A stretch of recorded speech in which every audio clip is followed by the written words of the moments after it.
ಕಾಂಗ್ರೆಸ್ ಅವರೆಲ್ಲ ಫ್ರೀ ಎಲ್ಲ ಕೊಟ್ಟದಲ್ಲ? ಏನು ಕೊಡ್ತಾರೆ ಫ್ರೀ? ಕ್ವಾರ್ಟರ್ ಜಾಸ್ತಿ ಆಗಿದೆ. ನಾವು ಒಂದು ಕ್ವಾರ್ಟರ್ಗೆ ಎಷ್ಟು ಕುಡ್ತೀನಿ ಅಂತ ಮಾಡಿದ್ದೀನಿ ನಾನು. ಎಷ್ಟು ಕುಡಿಯೋದು? 4 ಕ್ವಾರ್ಟರ್ ಕುಡ್ತೀನಿ ನಾನು. ಎಷ್ಟು ಕೊಟ್ರು? 4 ಕ್ವಾರ್ಟರ್ ಕುಡ್ತೀನಿ. ಒಂದು ಕ್ವಾರ್ಟರ್ಗೆ ಎಷ್ಟಾಯ್ತು? ಒಂದು ಕ್ವಾರ್ಟರ್ಗೆ ಒಂದು 90 ಎಷ್ಟು 45 ರೂಪಾಯಿ ಮಾಡ್ರ. ಅಲ್ಲಿಗೆ 4 ಕ್ವಾರ್ಟರ್ಗೆ ಎಷ್ಟಾಯ್ತು? ಮಾಡ್ತಾರೆ. 4 ಕ್ವಾರ್ಟರ್ಗೆ ಎಷ್ಟಾಯ್ತು? 4 ಕ್ವಾರ್ಟರ್ ನೀವೇ ಲೆಕ್ಕ ಮಾಡಿ. ನಿಮ್ಗೆ ಲೆಕ್ಕ ಬರೋದಿಲ್ವಾ? ಹೌದಲ್ರಿ. ಅಲ್ಲಿ ತಿಂಗಳಿಗೆ ಎಷ್ಟಾಯ್ತು? ಮತ್ತೆ ತಿಂಗಳು ನಮ್ದು ಎಲ್ಲಿ ಗಂಟು ಹೋಗತ್ತಿ? ನಮ್ಮ ಹೆಂಡ್ರ ಮಕ್ಳು ಹೆಂಗೆ ಸಾಕ್ಬೇಕು? ನಾವು ಹೆಂಗೆ ದುಡಿಬೇಕು?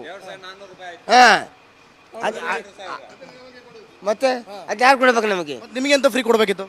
ನಿಮಗೇನು ಫ್ರೀ ಕೊಡ್ಬೇಕಿತ್ತು? ನಮಗೆ ಏನು ಫ್ರೀ ಬೇಕಾಗಿಲ್ಲ, ಆದ್ರೆ ನೋಡ್ಬೇಕಿತ್ತು. ಹೆಂಗಸೂರ್ ಹೆಂಗ್ ನೋಡಿದ್ರು ಹಂಗೆ ಗಂಡಸರು ನೋಡ್ಬೇಕು. ಹೆಂಗ್ ನೋಡೋದು?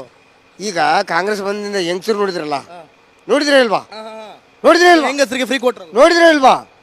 ಈಗ ದೇವ್ರು ಬಂದಾಗ ಏನಕ್ಕೆ ಈ ಥರ ಅಂತ ಗೊತ್ತಾಗ್ತಿಲ್ಲ. ಫ್ರೀ ಸಿಗ್ತಿದೆ, ಏನಕ್ಕೆ ಬೇಡ?